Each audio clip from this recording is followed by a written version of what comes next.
Jeg visste at jeg kom til å bli mye sterkere enn alt og enn alle. Jeg hadde jo brutale ambisjoner, kan du si. Altså, jeg ville jo gjøre det ordentlig. Take it out of my hands and let it fly. I'm not afraid to die. Not afraid to die.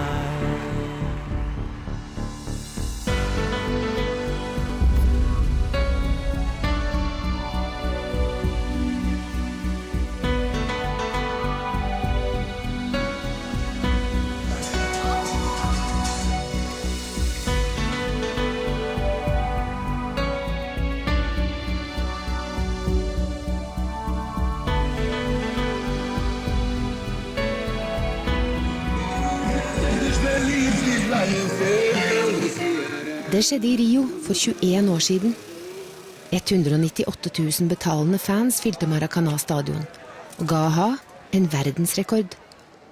Så jeg vet at for Morten Harket står jeg på historisk grunn, og det var helt naturlig for han å ta meg med hit når historien om han skulle fortelles. Jeg kjenner han litt fra før, men aner ikke at de neste 10 dagene skal forandre hele mitt bilde av Morten Harket. Norges aller største stjerne.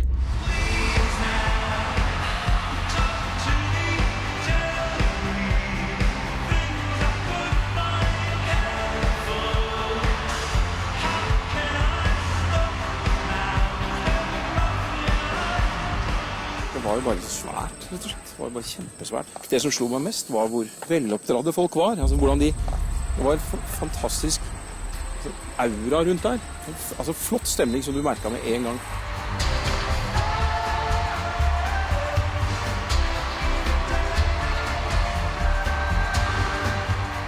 Det var bølget, men det var som en organisme, som hele, så mange mennesker. De tråkka ikke på hverandre, og de hadde stått der i 11 timer, ikke sant? Før vi kom på scenen.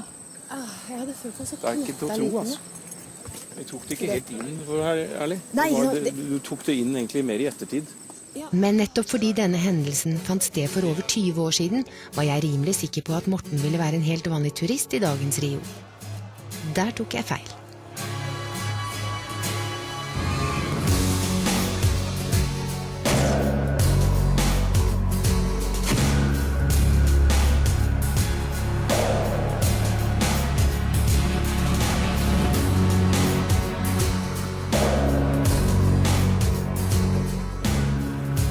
Så hvordan ble egentlig Morten den mannen han er i dag?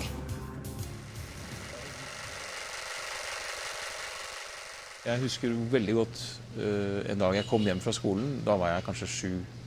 Så kommer mamma gledesstrålende bort til meg og sier at nå skal du begynne å lære deg å spille piano. Du har fått pianotimer. Og jeg kjente at alt bare slukna inni meg. Der og da. Helt, altså. Fordi jeg hadde ikke lyst til å bli lært noe som helst. Jeg hadde lyst til å lære, jeg hadde lyst til å oppdage det selv. Jeg hadde ikke noe behov for å bli lært det i det hele tatt. Og jeg kunne ikke det. Så og jeg vet ikke hvorfor det har vært sånn med meg, men jeg har en veldig motvilje mot å bli lært noe som helst. Hvordan lærte du gitar da? Nei, men jeg gikk til pianotimer, for jeg klarte ikke å si fra at jeg ikke ville. Mamma var veldig henrykt og glad, og dette var veldig fint. Det var fint, det var bare jeg som hadde feil, så jeg måtte jo på et eller annet vis fikse det. Så jeg gikk jo og tok disse timene, men jeg gikk jo i flere år og spilte piano, og lærte jo ikke noter i det hele tatt. Jeg spilte bare etter jeg hørte han spille, og så prøvde jeg å kopiere det. Og så korrigerte han litt her og der, og så det gikk 3 år før han oppdaget at jeg ikke kunne noter. Han hadde brett over hendene mine. Bare sånn at jeg ikke kunne se det. Men du har jo notene der, sånn. Dette burde jo gå greit. Sånn, og da hadde han allerede skjønt at jeg faket det, da. Så. Midt oppi dette så er jo du vokst opp i et religiøst hjem. De har en kristen tro som er åpen og tilgjengelig og lett å på en måte lett å forholde seg til. Det lå aldri noen tung hånd over det. Det lå aldri noen tung føring. Men du gikk jo så langt at du begynte å studere til å bli teolog. Ja, det var fordi at jeg synes jeg kunne forsvare å gjøre det, men min begrunnelse for å melde meg på teologistudiet var fordi jeg hadde endelig gjennom blodig kamp hjemme fått lov til eller trumfet gjennom å få langt hår. Så jeg hadde så langt hår som deg. Jaha. Og så skal jeg ut i militæret. Og da er dreit i sånne hensyn. Mens hvis jeg skjønte at hvis jeg hoppet på teologistudiet, så ville jeg fått 7 års utsettelse på militæret. Så det var den faktiske grunnen til at jeg begynte. Men ble det en sånn rebelsk sak? Nei, overhodet ikke. Nei, du bare fant ut at det skulle jeg Nei, gjøre? jeg hadde ingenting med det å gjøre. Jeg har aldri hatt noe egentlig rebellion, kan du si, mot min oppvekst eller mine foreldre. Det er små ting vi kan være uenige om, som går mer på overflatiske ting, ytre ting. Ja. Men jeg har aldri hatt noe å gjøre opprør mot. Så når jeg går den veien, så er det fordi at jeg kjenner meg igjen der. Jeg likte ikke å være pen på håret. Jeg likte ikke å være Strømlinjeformet? Nei. Bortsett fra at jeg begynte med min hippie-periode og bohemske periode når det var full sos på vei inn. Så jeg traff ikke helt terrenget. Men du startet jo din litt sånn musikalske karriere, så vidt jeg vet, med om det var det første, vet jeg ikke, men du spilte jo Judas i Ja, jeg var med i Anthem, som var en kristelig ungdomskorgruppe. Og da var det jenter. Altså, du vet at du kommer inn i samme rom hvor det finnes jenter. Det er en viktig del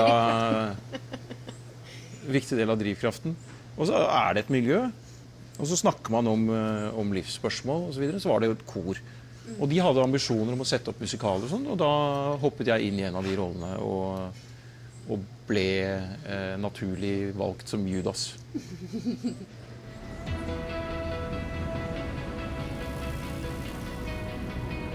Og en dag så får jeg høre musikk fra min fetter som hadde vært i London.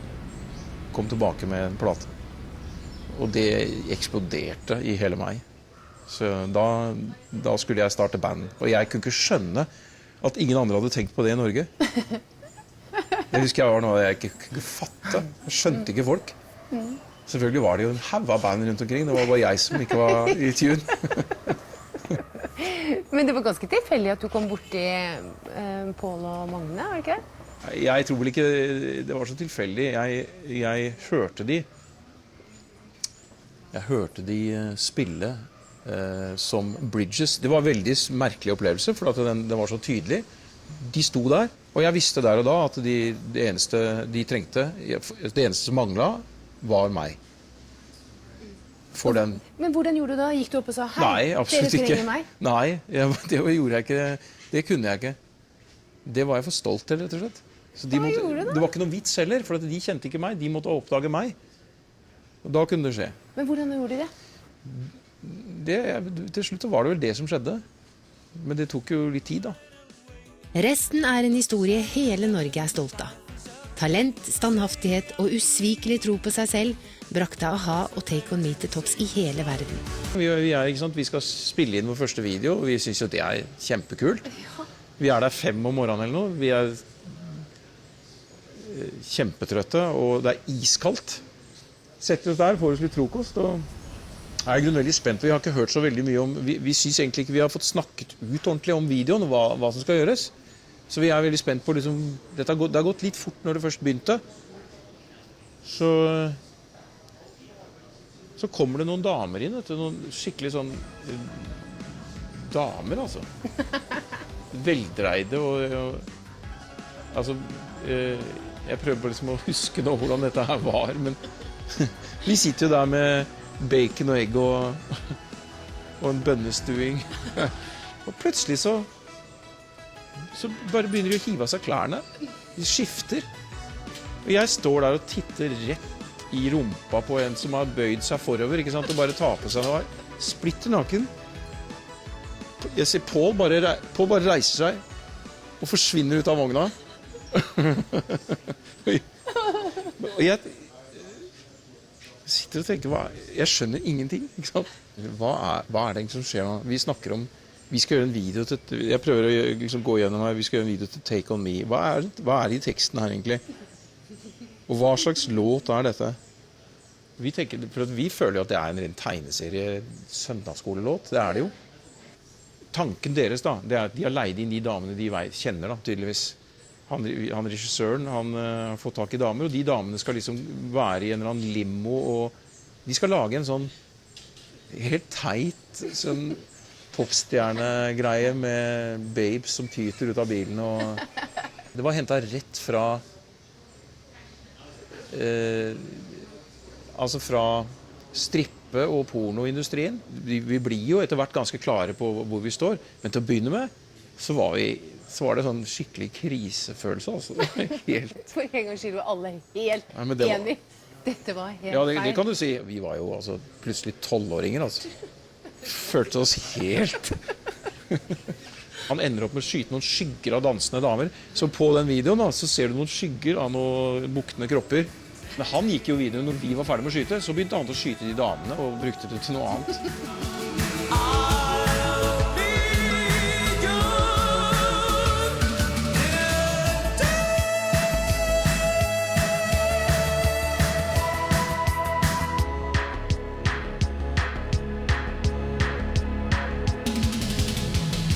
Du ble jo spurt etter hvert om også å være filmstjerne.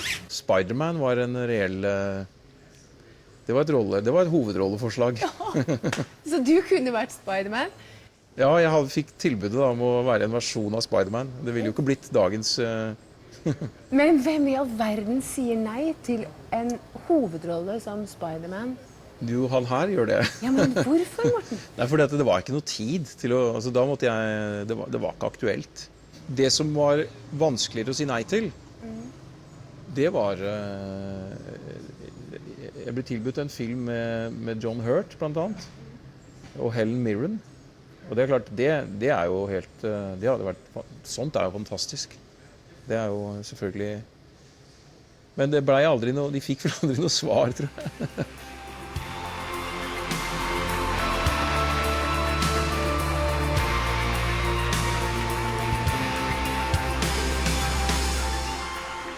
Det har vært snakket så innmari mye om hvorvidt dere er uvenner, ikke uvenner, og alt det der med a-ha. Kan du ikke en gang for alle si, ble dere uvenner, har det vært sjalusi, eller hva er det som har skjedd? Ja, men hør på spørsmålet ditt. Det var veldig mye på en gang. Nei, det var alt for lite på en gang. Ok. Harald har jo sagt, altså, manager. Det er ingenting som kan stoppe a-ha, sier han, bortsett fra a-ha selv. Og det er egentlig helt riktig. Vi kan gjøre anything. Du vet aldri hvor mye bedre kunne det blitt. Altså, og det er klart også med a-ha som har den historien at de slo gjennom med en første single som var gitt ut 3 ganger. Altså, deres karriere begynte med dette at man aldri gir seg. Hadde man gitt seg, altså mange andre band hadde gitt seg på det første forsøket. Ikke sant? Sorry, det ble en liten hit i Norge. Men der røyk, ikke sant? Altså, bare det er en del av forskjellen som skiller de som virkelig når langt, da, og de som ikke gjør det. Det er mye vilje og mye ambisjoner og mye drive. Vi har altså oppi alt faktisk hengt sammen og funnet sammen igjen, gjort ting sammen, til tross for at det er store skillnader i hvordan vi er som typer, karakterer. Men under det ligger det. Og det er jo flott. Der ligger jo noe av det spennfeltet som gjør dette interessant. Så muligheten, potensialet der, er eksplosivt. Er dere stolt av det dere greide å oppnå? Absolutt. Absolutt. Det er, ja, uten forbehold. Men samtidig så vet vi alle sammen hva vi kunne ha fått til. Er det en sorg da, eller? Ja, det vil det alltid være hvis du ikke får malt det bildet, eller du vet at du brenner inne med noe du gjerne skulle gjort. Så der ligger det jo også en sorgfølelse som du hele tiden tar på.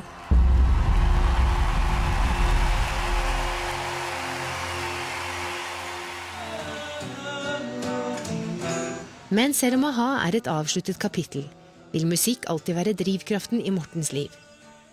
I disse dager ferdigstilles hans nye soloalbum, Og som alltid er ikke Morten fornøyd før hver minste detalj er perfekt. Særlig når det gjelder anatomi og en del sånne detaljer, så er jo også han et av hans spesialfelt. Så det er lite som slipper unna, da. Coverforslag. Så kul! Runde 7. Å, så mange runder? Jeg er vant til det, da. Så det gjelder bare å ha liksom rette pacingen, rette tempo og sørge for å ha det gøy underveis, så går det fint. Var det en ny sang? Ja, kanskje. Nå har du jobbet med han i så mange år. Kjenner du han nå, føler du?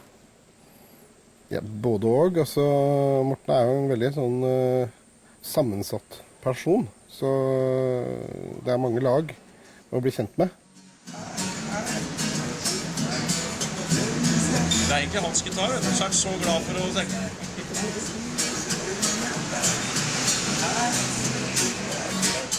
Vi har jo tilbrakt mye tid sammen de siste 5-6 årene, så jeg er blitt ganske godt kjent.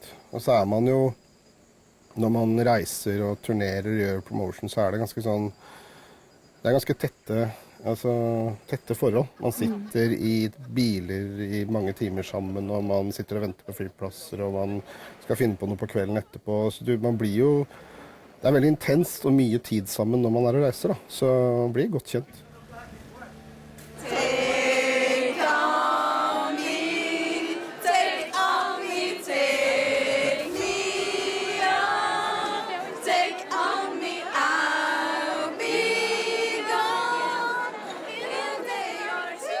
Take On Me has been, I think, the first happiness song in my life. So, yeah. Nei, jeg liker det ikke. Det er å gå og ta litt hardt i.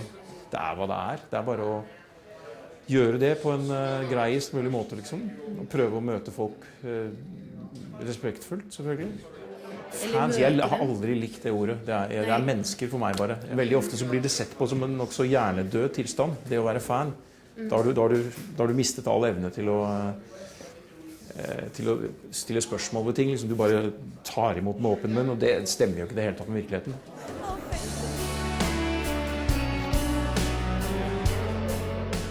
Men det som stemmer med virkeligheten, er at musikk ofte knyttes til de store hendelsene i livet. Slik var det for Simone, som ville ta sitt eget liv. One day I was alone in my home. I go to my kitchen and took a knife and tried to commit suicide. Simone ble stoppet, men ville ikke leve før hennes snarrådige mor skjønte at musikken kunne være redningen. My mother doesn't speak English. No, but that is the only word he knows. Mama. He heard Mama and he thought, Martin is telling about a mother. And a kind of a Christmas card makes a great difference for me. Mama, dear, all the love you gave. Men det var Morten Harkets stemme og hans evne til å formidle som ga Simone livsgnisten tilbake. His work is important. Yeah. It's important how he writes songs. I don't understand one word in Norwegian, but I feel the feelings deep inside of him. I just want to thank you because your work, your voice saved my life. In 1996, I was forced to commit suicide because I had a great problem in my life. And now I have the opportunity to thank you because of your love, your voice, the way you touch people and make me a survivor.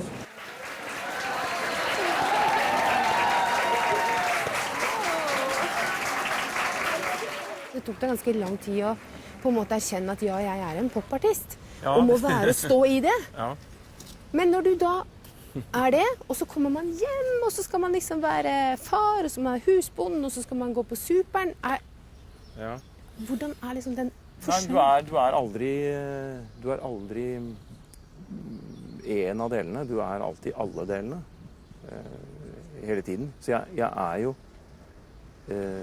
jo en celebritet om jeg går hjemme og vasker toalettet mitt, eller om jeg gir min datter mat, eller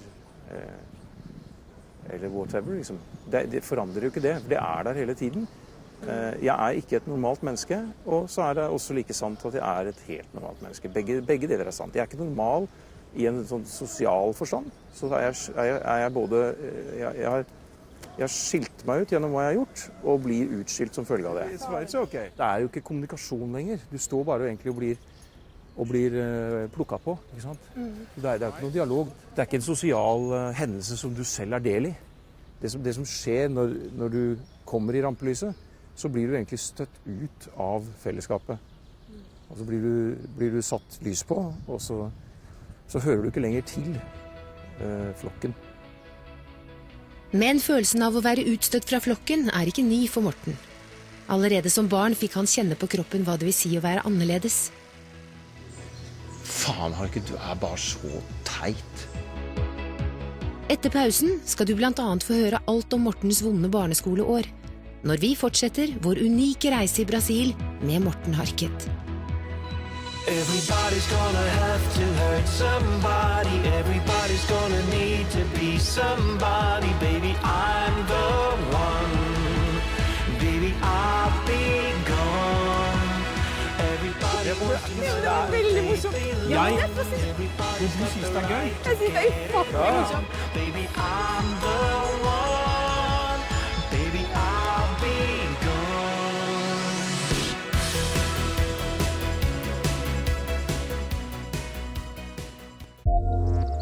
Se hva som skjer.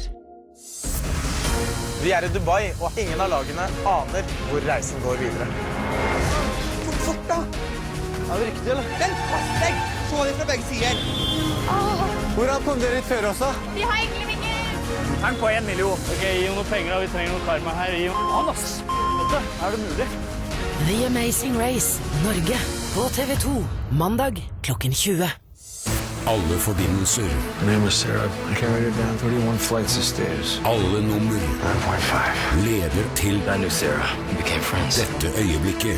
I think our paths were supposed to cross. Oppdag hvordan liv forandres. Jake! Just hold on!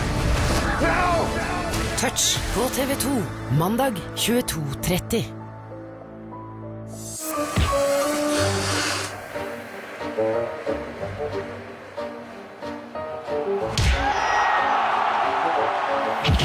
Hovedkampen på TV2, søndag klokken 20. Om et kvarter kan du se Halle Berry som Catwoman, og 1:10 i natt får du et gjensyn med Senkveld. Men nå fortsetter God kveld, Norge.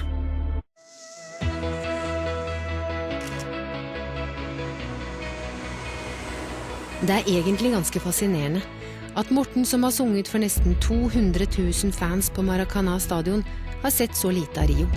Ja, det mulig at det jeg som har dratt deg til Rio, men det du som har dratt meg opp hit, altså. Ganske ironisk det også at Rios berømte utsiktspost Sukkertoppen har en lei tendens til å forsvinne inn i tåka, akkurat den dagen Morten turist. Eller kanskje det til ære for hans rykte som tåkefyrste? Synes du det slitsomt det der at du har fått litt sånn tåkefyrste? Nei, det jo virkelig... Det synes jeg bare flott. Tåkefyrste? Det jo fantastisk. Tenk å... Ja, det jo flotteste kallenavnet jeg kunne få, altså. Tenk å bli tildelt, oppnevnt til fyrste over Tåkelandet. Men det sånn at du ja, men tenk på det, må ha blitt så bevisst på det at du gjørs på? Det jo, altså, Tåkelandet trenger jo nettopp en fyrste. Så jeg skal ikke si det meg, men jeg ser det som en blind æresutnevnelse. De visste ikke hva de gjorde. Nei, men de traff veldig bra. Ja. Hør nå, hører du meg nå? Ja, jeg hører. Tåken der inne? Jeg hører. Du hører, ok. Ja. Men det der med å gå så inn i det der tåkelandskapet da, gjør du det bevisst nå? Nei, det kommer av seg selv. Nei, det en ærlig sak. Selvfølgelig mener jo enkelte at jeg overhodet ikke kommer til å finne noe kart over noe som helst. Da jeg uenig da med dem. Nå forsvant Sukkertoppen inn i tåka. Han en tåkefyrste? Nei, overhodet ikke. Jeg skjønner ikke egentlig hvor det kommer fra. Jeg mener jo helt motsatt faktisk, at Morten svært presis og konsis. Men jeg tror grunnen til at mange får det inntrykket at det presist og konsist i veldig høyt tempo. Og det kan veksle, fokuset kan veksle veldig fort.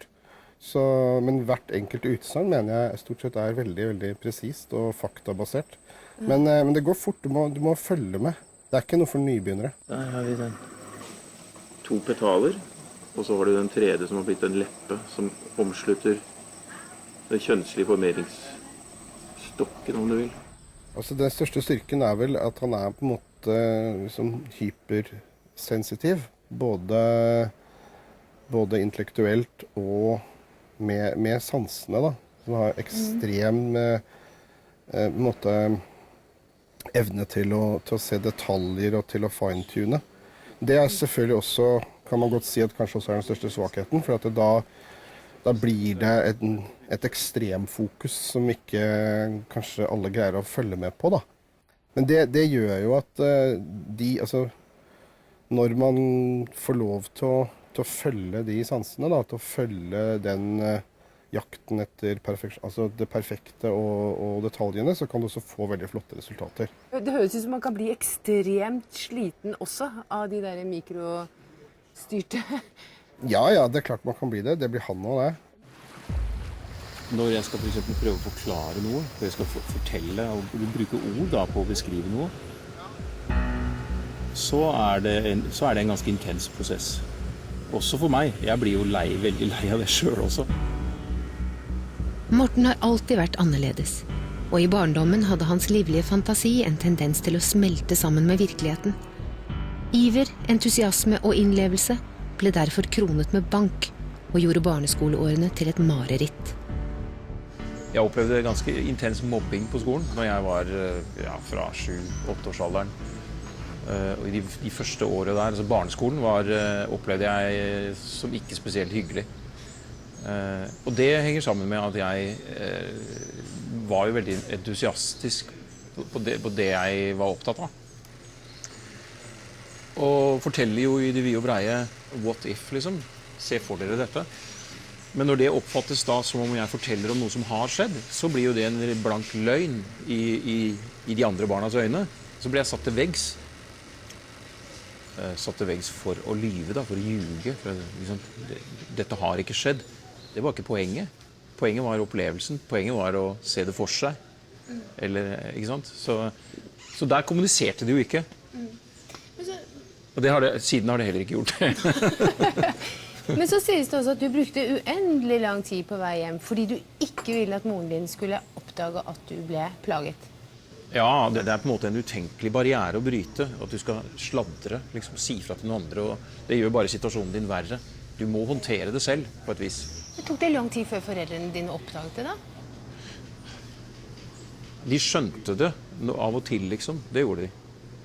Men jeg hadde lang skolevei hjem, så det tok tid å komme hjem. Så det var litt sånn tørke tårene og børste støv? Og sånn. Ja, altså det ventet ofte juling i det jeg forlot skolen, så det var ofte rituelt. Da skulle det bankes opp først, og så kunne gå hjem etterpå. Men hvor hentet du styrke igjen da? Nei, ja. For det første så hadde jeg jo jeg opplevde det som et helvete den tiden der. Virkelig. Og det var jo hele livet mitt. Det varte jo år etter år, ikke sant? Så det lang tid i de årene der. Men jeg hadde jo også livet hjemme, som var en helt annen verden, en helt annen virkelighet. Som var bare god. Og så visste jeg at jeg visste at de misforsto. Jeg visste at det var noe som ikke stemte i det. Jeg visste at jeg var sterkere enn dette. Det visste jeg også hele tiden. Selv om jeg visste at jeg ikke var det da. Jeg hadde ikke tilgang på det da, men jeg visste at jeg kom til å bli mye sterkere enn alt dette her og enn alle. Men jeg så jo disse driftene da. Det var jo sånne drifter som styrte dette her. Ikke sant? Det var ikke den personen. Jeg så at han som sto der og slo meg i ansiktet, for eksempel, jeg så at han var redd. Så det virker nesten som du gikk litt sånn på utsiden av deg selv og så det fra utsiden og inn. Det var en av de tingene jeg husker jeg sa en gang. Det var nettopp en sånn scene hvor han hadde akkurat klin til meg. rett og slett. Og sa bare faen, Harket, du er bare så teit. Ja, og så sa jeg er ikke meg, sa jeg. Og da mistet han helt at hørte dere det her? Gutter! Her er beviset. Han er teit. Det er bare sånn. Han er verre ute enn vi var klar over. Men det visste jeg var sant. Altså, jeg visste jo at jeg var ikke meg. Meg i den forstand at du kjenner ikke meg. Du aner ikke hvem du står og snakker med. Ikke sant? Og det gjør man jo ikke. Det gjør jo ingen av de som opplever mobbing eller å mobbe. De aner ikke hva de egentlig står overfor.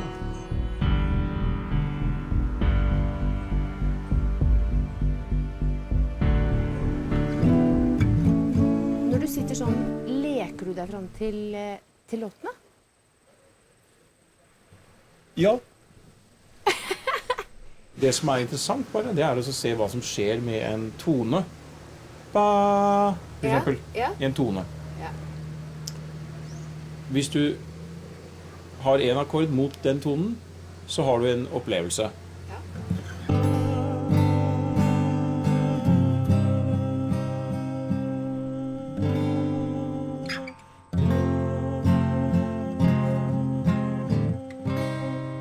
Det er samme tonen hele veien. Og enda mer kan jeg vise det med...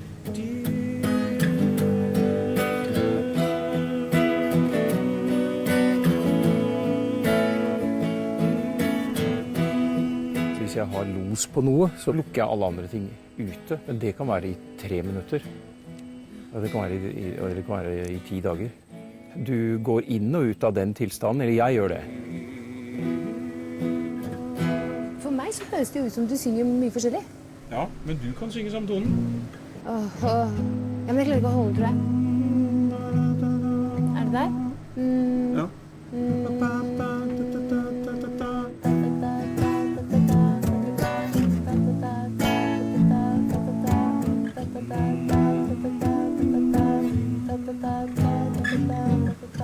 Det er helt fantastisk! Ja, for du hører hva som skjer med deg når du synger. Å, det er helt utrolig. Wow! Det var kjempegøy. Ja, men det er jo virkelig morsomt. Oh, duett med Morten Harket. Woohoo!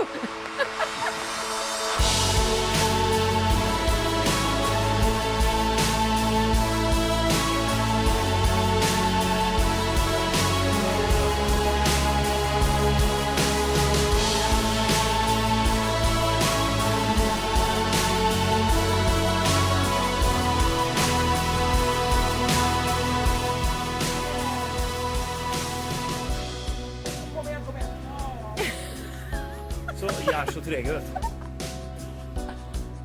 Du kommer til å få sånn rykte inn i jungelen her sånn. Hold dere unna, Harket! Han kaster oss i været og pælmer oss veggimellom. Dette er sånn Tarzan og Jane, det. Ja, du får velge hvem av de du vil være. Jeg tror uansett hvem jeg er, så ryker den. Den kan ryke. Morten, blir det terapi for deg å gå sånne steder som her, når man liksom har jobbet mye? Ja, det å fysisk reise vekk i visse perioder hvor du har ryddet plass til å kunne gjøre det. Skal det fungere, så må det også fungere familiemessig. Du kan ikke reise vekk og være i krig med de hjemme, liksom. Nei. Da finner du ikke den roen. Særlig når man har små barn, så er det jo vanskelig det der. Nei, nå drar jeg hjem. Ja, det er selvfølgelig. Det er et fellesskap.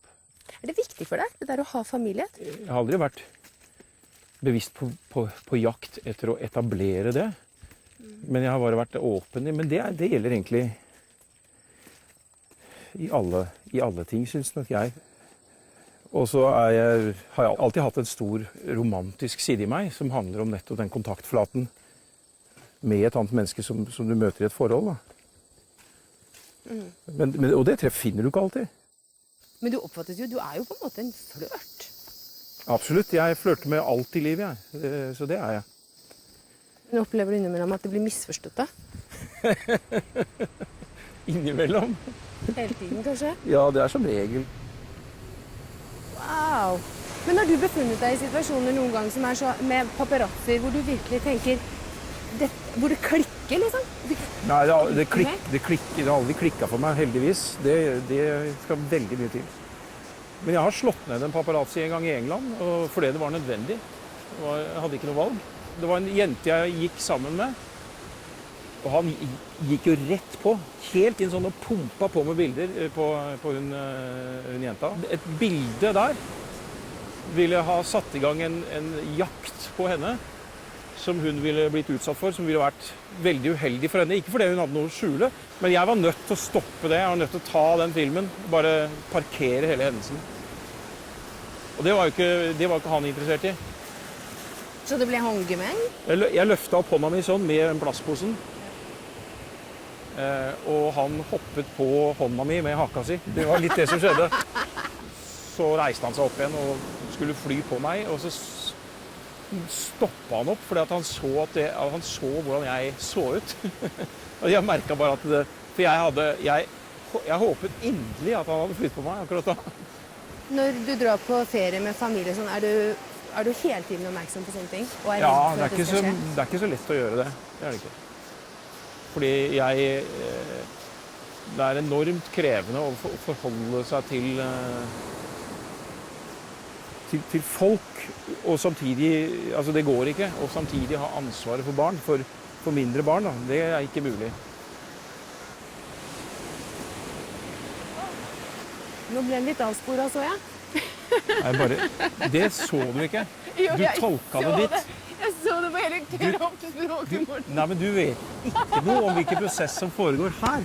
Ja, men jeg så det på kroppen ditt. Nå er du Dorte fra God kveld, Norge. Men det er ikke... Det var veldig morsomt. Jeg snakker sant.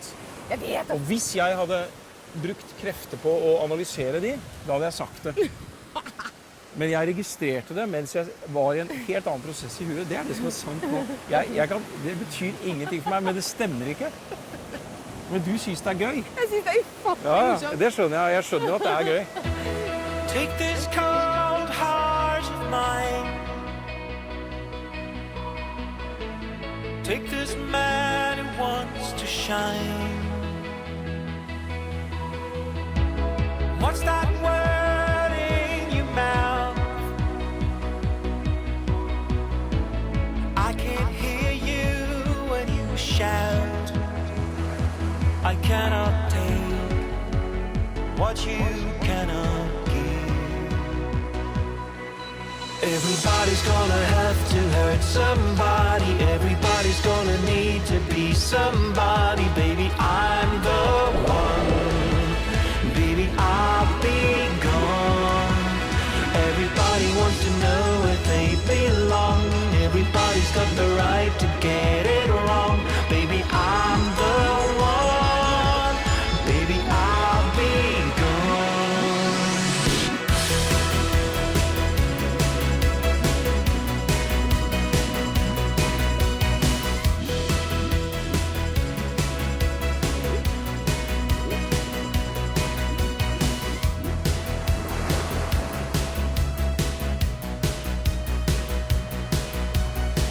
Noe må man ha å gjøre når film dykker i 4 timer. Det var vanskelig.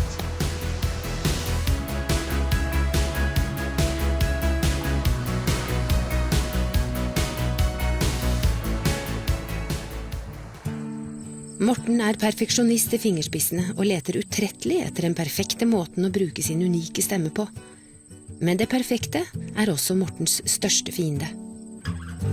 Nothing mattered back when things were true, but you were beautiful.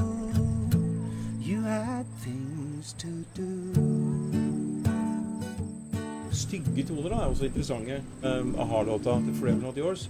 Så er det...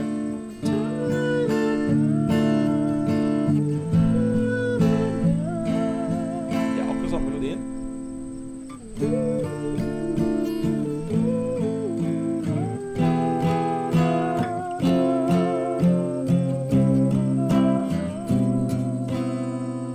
Det er skikkelig dissonans. Og alene er det ikke fint å høre på. Nei. Underveis i en prosess så oppstår det Og så spisser jeg øynene og tenker, ja, her det et eller annet som, hva var det som skjedde nå? Ja. Men det da det viktig med å på en måte ha opptaket ved siden av, så Av du og kan gå til. tilbake igjen og se da? Du kan veldig lett miste noe, du skjønte ikke hva du gjorde, og du finner det aldri igjen. Så hvis ikke du har tatt det opp da, så det borte, og da det gone. Hvis du spiller for personer som betyr noe for deg, det en god følelse kontra det å stå foran en stor masse og egentlig ikke forholde seg til noen da? Når jeg sitter og spiller for folk som står meg nær, altså det kan være mine barn, eller det kan være altså hjemme, det kan være overfor kjæreste,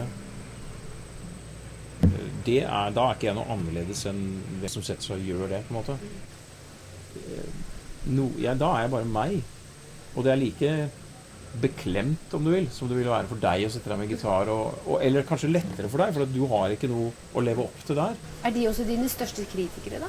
Nei, det det jeg som Men ungene dine ikke sånn å si, pappa, nå må du slutte, det var ikke noe fint. Jo, det de også, det de. Absolutt. Altså, jeg får ikke noe gratis der i det hele tatt. Men jeg vil si de bedre til å si at nå du litt for sær. Nå du for... Dette helt greit, liksom. Det funker. Du blir for opptatt av detaljområder i noe, mens det på vei mot noe perfekt, som du må passe deg for. For det perfekte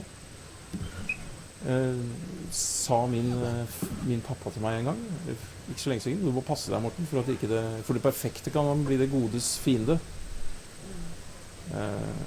Og det veldig, det skjønte med en gang, altså da traff han jo veldig nærme. Det slåss jeg med. Det en av mine hindringer, det det, klart. Dere var 5 stykker når dere vokste opp. Det vanskelig å finne plass? Jeg tror nok jeg fant min plass. Det vil alle mine søsken bekrefte også. Vi har en ting felles, og det at ingen av oss har på en måte noe sikkerhetsnett i det vi har valgt å gjøre. Vi har ikke gått inn i noen trygge posisjoner, noen av oss. Det gjelder alle 5. Vi vokste opp og var heldige med å ha en trygg oppvekst. Som vi aldri tvilte på. Jeg opplever at vi en nær familie, det vi. Men sånn, har det påvirket deg i forhold til at du har mange barn selv? At dette var viktig for deg, liksom? Å ha en sånn oppvekst? Ja, jeg har nok ikke tenkt sånn, for det ligger ikke noen plan i det hele tatt på den måten. Men ideen om at det mange barn i et hjem, den liker jeg.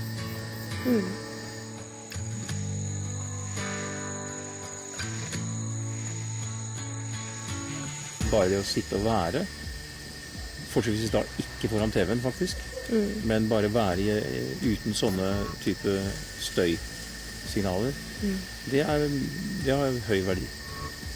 Jeg synes at du og jeg skal sitte her helt musestille og ta inn nuet. Det en ordre. Du kan godt få lov til å klimpre litt, det tåler jeg. Nei, vi kan godt. Vi kan sitte helt stille. Ok. Det ikke vanskelig. Da gjør vi det. 1, 2, 3 fra nå. Kan jeg få spørre om en? Ja, det greit. Hvor lenge kan vi gjøre det på kamera før dere klipper? Tja, vi kan jo teste. Jeg har jo foreslått sånne programmer med 5 minutters stillhet, men det har ikke blitt plukket opp. Men du har ikke greid å holde kjeft et sekund, eller? Nei, men nå begynte vi faktisk, eller jeg har begynt å snakke om det. Nei, men det klarer jeg utmerket. Da kjenner du meg ikke godt nok ennå. Nei. Virkelig ikke. Du får prøve en uke til, så jeg hadde senket deg med stillhet. Altså, det et løfte.